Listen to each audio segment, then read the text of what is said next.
A happy start of the weekend to you all. Thanks for watching the Cameroon Radio Television. Welcome to our latest bilingual edition. Bonjour Nicole Doudou. Bonjour Emmanuela. Vous avez les titres du journal. Madame, Monsieur, bonjour. Merci de rester sur la CRTV. Au sommaire de l'actualité ce midi, processus électoral au Cameroun et les CAM veut mieux faire. Session d'échange avec les principaux acteurs depuis ce matin à Yaoundé. Au cœur des travaux, l'évaluation des élections municipales et législatives de février et mars dernier. Le point du conclave dans ce journal. En posture d'invité du 12h ce vendredi, la représentante résidente ONU Femmes Cameroun, Madame Ying Jalal, donnera des explications sur la participation de cet organisme onusien à la conduite des élections municipales et législatives. L'actualité est dominée aussi par la religion. Les fidèles musulmans s'apprêtent pour la fête du Ramadan. État des préparatifs dans les familles, les marchés, dans les mosquées. Reportage à suivre. Et puis en page magazine, le village Foulassi dans la région du Sud nous accueille 2 jours après la fête de l'unité nationale. Nous irons, Madame, Monsieur, à la découverte de ce haut lieu de l'histoire de la nation. C'est là-bas qu'est né l'hymne national du Cameroun. Voilà pour le sommaire, Madame, Monsieur. Et vous ouvrez ce journal en langue anglaise, Emmanuela. Yes, Nicole, officials of Elections Cameroon, the body in charge of organizing, managing, as well as supervising election and referendum in the country, the officials are now meeting to evaluate or review the February 9, 2022 polls in Cameroon and the rerun of last March. The elections audit is done in a 2-day workshop attended by actors in the election chain and is being chaired by the Director General of Elections, Eric Esuse.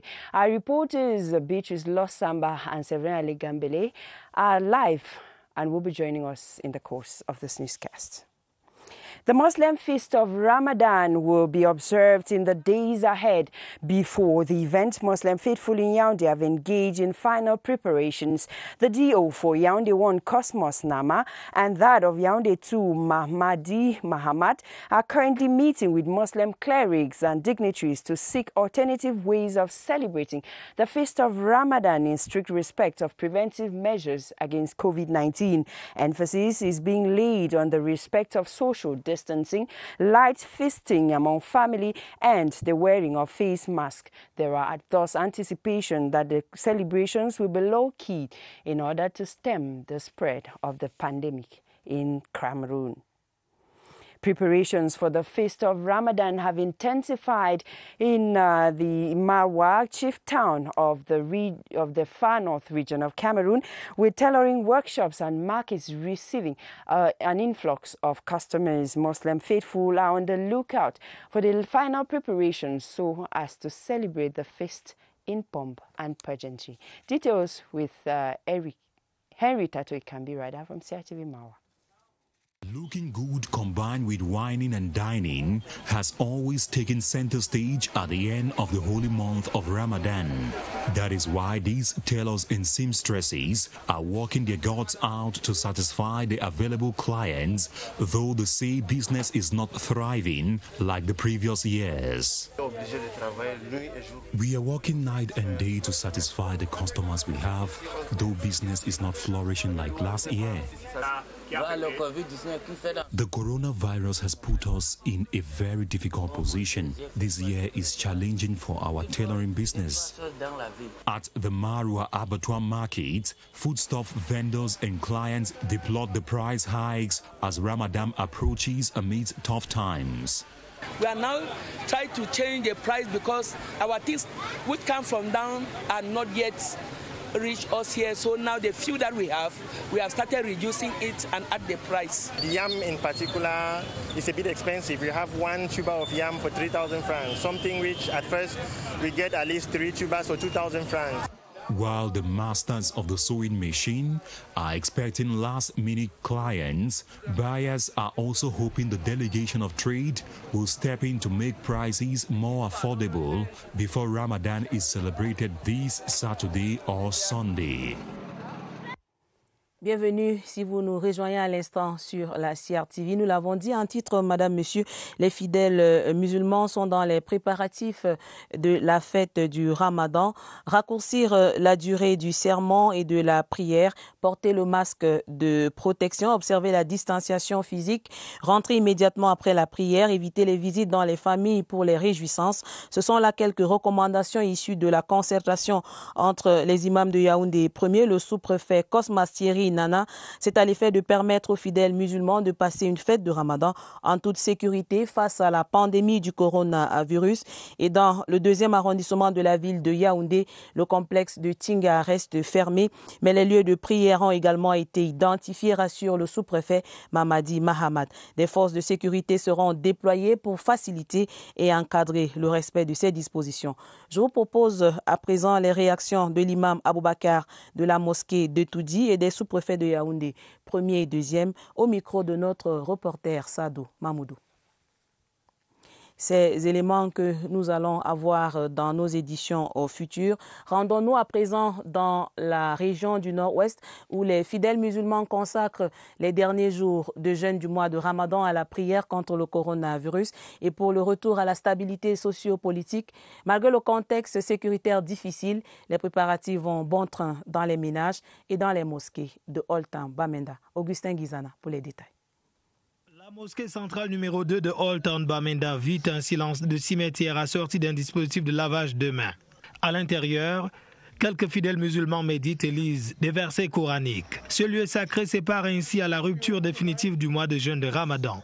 Le tout est contenu dans un programme spécial qu'affiche ce facteur. Dans les rues, les ménages, les marchés, l'on s'apprête à scruter le ciel tout en faisant les dernières emplettes. On est venu pour prendre nos habits qu'on avait donné quand on a cours ici. Et après, ici, on va partir au marché pour assister les choses, la nourriture et tout. La double menace sécuritaire et sanitaire plane avec un impact réel, mais l'on se confie à Allah pour clôturer en beauté cette période de pénitence. On remercie Dieu parce qu'il nous donne la force pour faire la business. Mais avant, on gagne beaucoup, mais maintenant, on souffre seulement. Les choses n'ont pas tourné comme l'année passée. C'est à cause de ça que tous les voix portent les masques, qu'il y a le corona dehors. Bon, en célébration, on va voir comment pour faire éviter les choses que respecter tout. La foi des musulmans est mise à rude épreuve à Bamenda par le Covid-19. Mais à la veille, les musulmans continuent de prier et sont convaincus que cette pandémie sera vaincue. For more acres on the celebration to mark the solemnity of the Ascension, we take you to the Adamawa region where Christians celebrated the day with prayers, intensive prayers for God to intervene and put an end to the spread of the killer pandemic, the COVID-19. In the Catholic as well as Protestant churches, the day was marked by church services as well as holy masses. Elise Wajibamia reports from Gara. 40 days after the resurrection of Jesus Christ, Christians have gathered to commemorate the Ascension Day. The ascension of Jesus Christ tells us that the promises he keeps for us, he always makes the promises to be fulfilled. When he says something, he does it. He promised that he was going to send a counselor. Today we assume and we believe in faith that he has gone to send that counselor. While respecting social distancing and other measures to stop the spread of the COVID-19, the Christians were told during different church services to constantly look up to God. Jesus Christ ascended to heaven, body and soul, and he defeated the force of gravity. For him to have gone up to heaven, body and soul, it gives us credibility and it equally strengthens our trust in him as our Savior. Be it at the Catholic Church, Presbyterian Church or Baptist Church in Gaundere, the central message was that Christians must stay strong and constantly build their faith on Christ Jesus despite the trial moments. The 43rd edition of the International Museum Day has been observed in Cameroon on the theme Museum for Quality, Diversity and Inclusion. The commemoration Monday at the National Museum saw the Minister of Arts and Culture, Bidunkwat, call on the professionals of the sector to continue promoting the cultural diversity of Cameroon. Joyce Tata was there for the Midday News. A non-profit permanent institution at the service of society in the education, research and enjoyment is the International Council of Museums' definition of a museum. May 18, a special day set aside to valorize the sector. The 2020 edition is being celebrated in a particular context marked by a global health crisis linked to COVID-19. This pandemic, which is having enormous repercussions on the cultural sector in general and on museum leisure activities in particular, is causing enormous damage to the construction of cultural identity and collective memory. This year's theme, according to professionals in the domain, is clearly demonstrated in Cameroon's National Museum. When looking at this close, do you have the interior cultural production of Cameroon? Museums also play an important role in uniting people, even though about 89% of museums worldwide have been temporarily closed due to COVID-19. Preserving one's culture and heritage, experts say, is as important as constructing more museums so that these precious assets of humanity are safeguarded. The board chair of the Urban and Rural Development and Equipment Authority, PATYCHOU, has officially taken up function with a call for him to use his rich professional experiences at the Secretariat of the Presidency and at the Prime Minister's office to better the structure. The Minister of State, Property and Land Tenure, Henri Ayisi, was speaking during a ceremony to install Jamal Mustafa, new board chair of the structure. Bodwin Sama reports. In him lies the responsibility to work closely with the present management team and take the Urban and Rural Land Development and Equipment Authority to higher heights as Jamal Mustafa is commissioned into his functions as the new board chair of this structure. I committed him to assure the, let's say, implementation of the new law concerning the new legal status of PATYCHOU. That is now public authority. That is an entity that the head, the state, is the single actionnaire. I will get committed with the board and the management team to merit this confidence. I wish to also express my appreciation to my hierarchy, especially for constant advice. Born on November 10, 1970, Jamal Mustafa is a graduate from the School of Administration and Magistracy in 2000, and he has previously worked at the Internal Affairs Department of the Presidency of the Republic, and he is currently a chargé d'affaires at the Secretariat of the Prime Minister's office. This native of Kosevi in the Logun and Shavi division of the Far North region, Jamal Mustafa is a happily married man and a father. The Israeli ambassador to Cameroon, Izzy Anoka, and the Minister of Scientific Research and Innovation, Madeleine Twente, have been discussing ways to improve Cameroonian way of life using the development model from Israel. This was during an audience at the Ministry of Scientific Research and Innovation. After the discussions, the Israeli ambassador spoke to our reporter, Victor Siga. Some issues were about the technology, education, perhaps research. We've discussed a lot of issues in general, and then we'll see how we can helping in forming, helping startups and incubators for startups.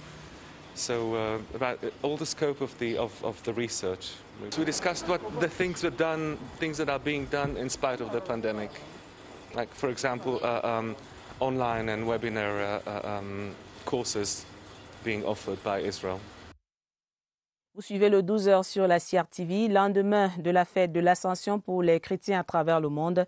La montée de Jésus-Christ au ciel 40 jours après la Pâque a été célébrée cette année dans un contexte de crise sanitaire liée à la pandémie du coronavirus. Les fidèles chrétiens au Cameroun ont été invités par Monseigneur Jean Barga à une synergie de prière pour combattre les forces des ténèbres qui se cachent derrière cette maladie. Allons prendre des nouvelles de la célébration à Marois dans la région de l'extrême nord où les fidèles ont élevé les prières dans ce sens.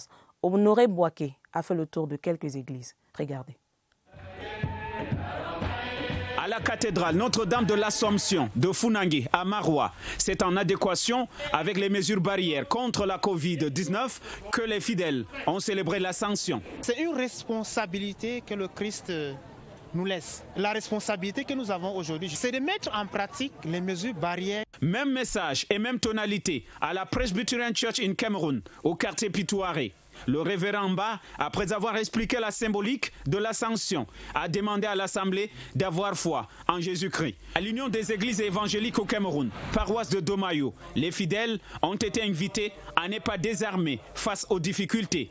Il faut regarder au-delà de tout obstacle, parce que cela ne représente rien par rapport à Jésus, le ressuscité d'entre les morts. Au quartier Hardé, toujours à Maroua, plusieurs cultes se sont succédés à l'église évangélique du Cameroun. Mais le message est resté constant, à savoir Jésus-Christ est plus fort que tout. Toujours en religion, ces appuis du maire de Monatélé à la communauté musulmane dans le cadre des préparatifs de la fête de Ramadan. Sa Majesté Bassi a offert des dons en denrées alimentaires. La cérémonie de remise lui a donné l'occasion de réitérer le strict respect des mesures barrières contre le Covid-19. Le sens de ce geste de solidarité et la joie des bénéficiaires dans ce reportage signé Étienne Pascal Azegue. La commune de Monatélé témoigne par ce geste sa solidarité à l'endroit de la communauté musulmane. Un élan de générosité qui va permettre aux fidèles d'Allah d'achever dans l'allégresse cette période de piété et de pénitence qu'est le jeûne de Ramadan. Le maire de Monatélé nous a amené la nourriture pour notre fin de Ramadan. Nous les remercions grandement. J'aimerais dire à mes frères musulmans, voilà la fin du Ramadan qui va finir dans quelques jours. Je souhaiterais que nous soyons toujours dans l'harmonie. L'exécutif municipal de Monatélé a joint à ces denrées alimentaires des kits sanitaires pour le respect des gestes barrières. Le chef de l'État promeut tous les jours le vivre ensemble. Il faudrait que la communauté musulmane sache qu'elle est chez elle à Monatélé. En attendant le communiqué de la Commission nationale du croissant linéaire, les fidèles musulmans de Monatélé poursuivent sereinement le jeûne. En culture, musée pour l'égalité, diversité et inclusion, c'est le thème de la journée internationale des musées qui s'est célébrée lundi dernier. À Yaoundé, pas de manifestation particulière. Le ministre des Arts et de la Culture, Ismaël Bidongpat, faisait juste une déclaration. Cela nous donne, madame, monsieur, l'occasion de découvrir une partie du visage intérieur du musée national à Yaoundé. C'est avec Barbara Padjama. Journée internationale des musées. Visite guidée spéciale. Nous sommes dans la grande salle du musée national. Chambre haute de la mémoire, de l'histoire. Ici, la méditation s'impose à l'écoute du discours muet des 4 R culturels. Ces mannequins du village font défiler tout le patrimoine camerounais, voire de l'Afrique en miniature. Le musée a rouvert son livre pour continuer de conter l'histoire. Avec l'assouplissement de certaines mesures barrières par le chef de l'État, les activités muséales peuvent reprendre malgré que jusqu'à présent reste faible. Le taux de fréquentation de la plupart des musées, connus comme des hauts lieux d'appropriation, d'appréciation de la richesse culturelle et de ressourcement à travers leur diversité. Le Cameroun compte pas moins de 54 musées, de catégories historiques, ethnographiques et ceux d'entreprises à Douala. Ces musées vont exprimer la diversité culturelle de notre pays. Pourquoi? Parce que même si vous allez dans un musée communautaire, vous aurez des objets qui viennent d'ailleurs. Parce qu'il y a une certaine circulation de la production artistique et culturelle. Il y a une sorte de diversité culturelle, que ce soit dans tous les espaces où nous nous trouvons. Allez dans n'importe quel espace ici, le Cameroun tout entier est valablement représenté. Pour cause de pandémie, les institutions muséales exposent juste une partie du génie, qui reste aussi captivant. Gardiens de la mémoire collective, les musées sont honorés tous les 18 mai. You're watching the midday news on the CRTV. The Chinese government has donated anti-COVID-19 gifts to the Ministry of External Relations to help stopping the spread of the disease. The gifts were received by the minister, Le Jeune Belambela, with words of thanks to the Chinese representative in Cameroon. Details with Sidonie Jobmandi. Giving their support to the Ministry of External Relations in the fight against the deadly pandemic COVID-19 by providing protective materials to authorities of the External Relations Ministry is another way to promote cooperation ties between Cameroon and China.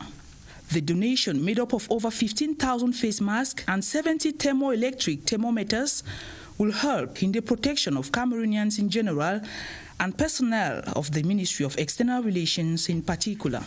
The Chinese ambassador to Cameroon, His Excellency Wang Yingwu, while donating protective materials to Minister Mbela, intimated that even though the COVID-19 pandemic has succeeded to change the lifestyle of people around the globe, the good relationship existing between China and Cameroon still remain. Minister Mbela, on his part, welcomed the initiative carried out by the Chinese government and said it will go a long way to slow down the spread of the disease in the country. Some 1,000 youths in Santa in the northwest region of Cameroon have benefited from skills in income-generating activities like setting up poultry farms. Honorable Kumase Simon Powo, through this initiative, wants to foster economic development in the locality and bring the youths to useful activities rather than spending their times on deviant behavior. Romeo Nkini. This special project, undertaken by Honorable Kumase Simon Powo of Santa Special Constituency to empower some 1,000 youths in the poultry sector, is known as the Self-Reliance Community Youth Empowerment Project for Santa Subdivision. For the first phase, he has donated 500 chicks and feet to 6 different groups of youths across the municipality. It means therefore that young ones, young girls as young boys, with all what they think they can do, business, training, which will be of use tomorrow. We are earmarking on anything that has to make man productive. We have so many projects on our table.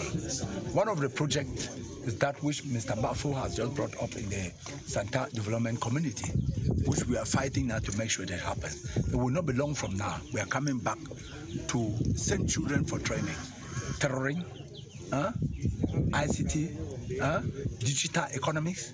Those are things we have in plan to make our youth more reliable, more stable. An initiative saluted by elites and youth of the subdivision. This is a very good initiative for the youth of Santa subdivision. At least this 1,000 youth that he's going to empower them, at least for 3 or 4 months, the youth, they can still empower another 1,000. And the population of Santa, through this poultry farming, will benefit more because Santa is at the strategy point of business.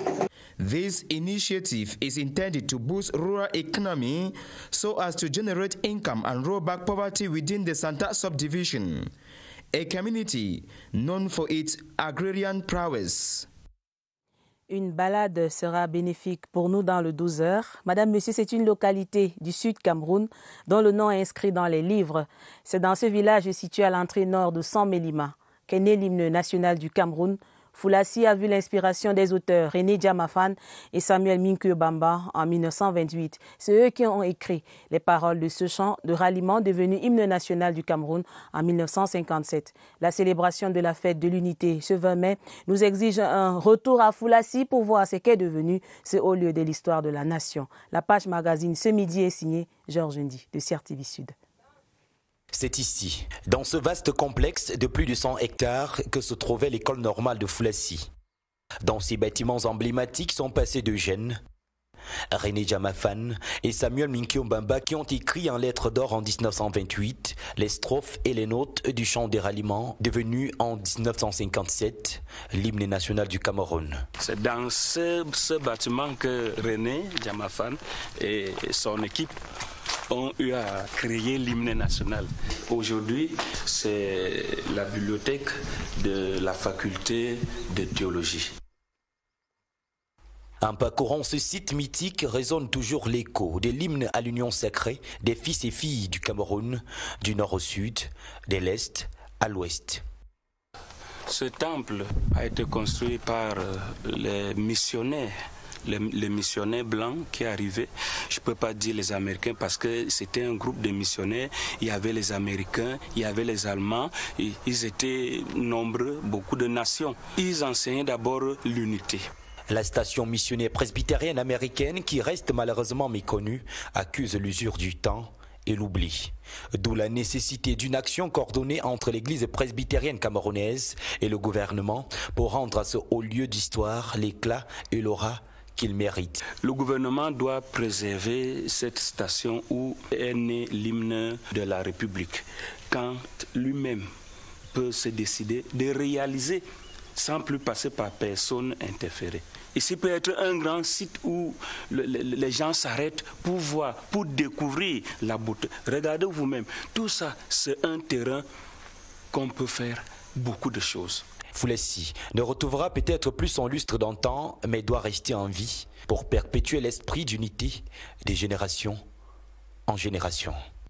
Now back to one of our lead stories. Officials of Elections Cameroon, the body in charge of organizing, managing as well as supervising elections in Cameroon, is currently reviewing the official or the February 9, 2020 twin polls and the election rerun of March. The elections audit is done in a two-day workshop attended by actors in the chain and chaired by the Director General of Elections, Eric Esuse. Beatrice Losamba joins us live with updates. Hello, Beatrice. It is ELECAM's duty to conduct a post-election review, sort of lessons learned from the elections, an important self-assessment, so to speak, of the conduct of the elections. And we're talking here about the February 9 parliamentary and municipal elections. And so ELECAM is proceeding as the law demands. The review has convened this large workshop, which will be attended by political parties, civil society organizations, election observers. We've got representatives also from the ministries of territorial administration, from the Ministry of Communication, Women's Empowerment, UN Women. Well, it's going to be, they're going to all be part of this election audit, which will check from the entire election process. It will scan from the registration to the voting process, to the respect of human rights, to communication. Have they been communicating enough? And it's going to be a whole lot of other things that will be looked at here. They will be picking up lessons, learning from past mistakes, picking up good practices, because you know election audits will be used to increase the quality of subsequent elections. And we'll post it here to bring you updates of the discussions. Back to you.